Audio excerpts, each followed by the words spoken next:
Trial sign-up surveys. That's what we're talking about. Do you have one? You should have one. If you have a SAS or a trial that folks can sign up for, you should totally have a sign-up survey. You have user attention, so your completion rate is going to be through the roof, if not 100%. Or maybe that's the same thing, through the roof, 100%. I don't know. But it's going to be high, which is exactly what you want. And because you have user attention, you're also going to get more engagement, better quality answers, which means you should opt for really meaningful questions. Actually, scratch that. You should always opt for meaningful questions, but you can kind of get away with like slightly harder, quote unquote, questions here. And by harder, I mean open-ended. We're going to look at this particular survey. It's one that I bumped into when I signed up for the Loom trial. And it doesn't have open-ended questions, but they're good questions. We're going to talk through them. But this is such a great spot to ask open-ended questions. So, all right, let's dig in and we can look at a few more. We'll kind of look in a more detailed view. So first question I bump into, and this is like on the way to them sending me to their dashboard. What will you use Loom for? So really great question here, right? Like they can actually speak now based on my answer to my specific use case. This is like a very like shortcut into the job, like jobs to be done theory. So they've identified these jobs already, presumably, and I get to pick one of these, and then they will be able to tailor messaging, perhaps tailor onboarding based on my response. I would always include, like these are pretty catch-all for personal use, and they don't have a follow-up, so I put at work. But see, the trick here is like they force you to pick one. And I wonder how often it is just the one. Like, for personal use, they kind of chuck everything in there. So if I knew what I was getting as a result of this, like what this was influencing, then maybe I could answer differently. So yeah, I'm actually planning on using it for personal use as well as at work. But if we're talking about ways that I can use it, that like if I know that this is going to influence the onboarding and kind of tips, in-app messages that I get, then I would choose at work for sure. I wouldn't hesitate because I want to know tips that are going to support my professional use of it.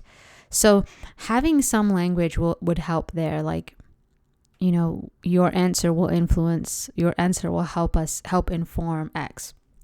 The other thing, what will you use Loom for? If you see my videos, you know that I protest future focused questions. People are horrible. Humans are horrible at predicting the future, so don't ask us to. Instead, ask about now. This is less of a future question and more of I'm wanting to use Loom right now, and I have present intentions and plans to use Loom right now. So ask about those. Like, what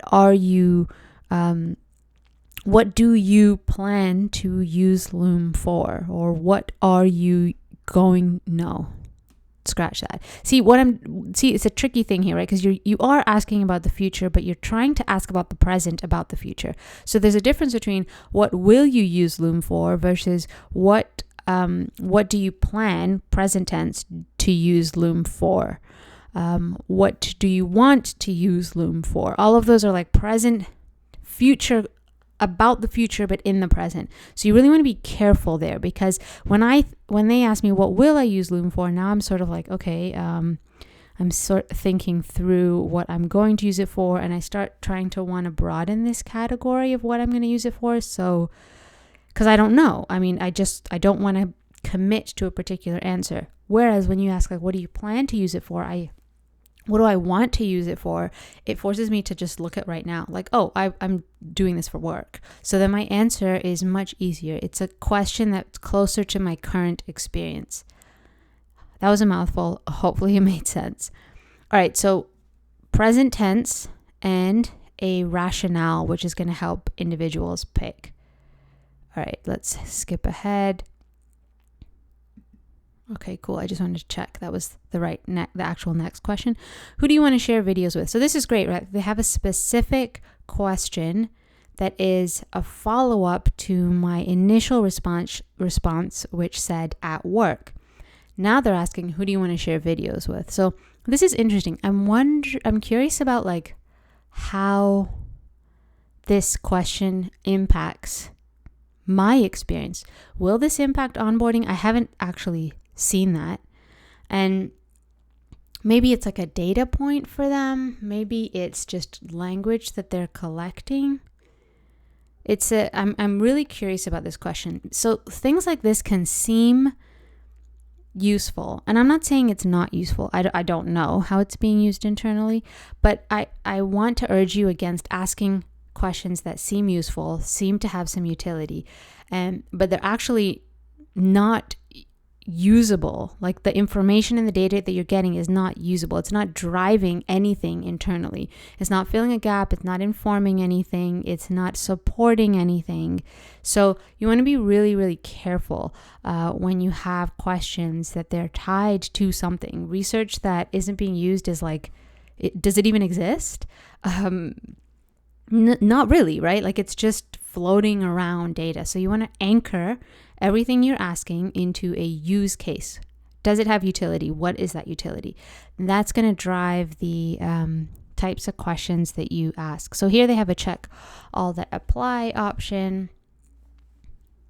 I go ahead and click a couple responses. All right. What's the name of your company? So this is fine. I mean, I just fill it out with my company name, and I believe, okay, they've got one other question here. So what best describes what you do? Let's pause here for a sec. There are always questions like this in a trial sign-up flow. Totally get it. It makes sense. The thing is that I'm always curious about a question like this. Like, what is it really helping? Because the other questions seem like they're sort of driving the same thing. Like, I'm using it at work, and now I'm using it for like prospects and customers, and then this is describing what I do marketing. It's like I guess these are all framing questions, right? They're all demographics, essentially. It helps you categorize the user. But so not that that's a bad thing, right? And then here describing my role. So another quote unquote demographic. And I'm kind of expanding the definition of demographic, but when we're talking about qualities. So if you think of a persona, you're going to describe a persona like what's their job, what industry, perhaps what company size, what's their role, and their use case. Like all of these would fall into a persona card. So that's fine. And how many, okay, so we saw that one coming. How many people? A workspace name. Okay. And this is where I cut it because it just went into like me uploading my own logo, etc. What I want to point out here is like they took all of that demographic information. They captured it. Very cool. But like they didn't move deeper.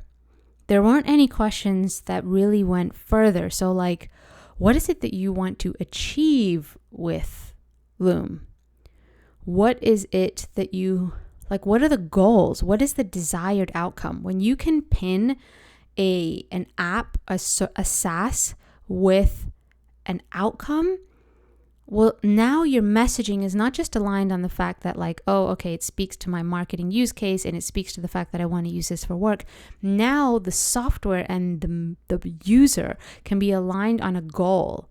So all of the messaging can be tied to supporting me reach my end goal. Not to say that all the demographics aren't important, but if you understand what the goal is, so that would be one question. My intention and goal and what I want to achieve with Loom. There's also the question of what made me sign up today. Like that is going to help increase conversions, sign up conversions, right? You're going to understand why people are even signing up to the page, why people are signing up to the trial. If you can understand that, then you can capitalize on it. Then you can speak even more intimately to what they're looking for and what they need and help more leads sign up.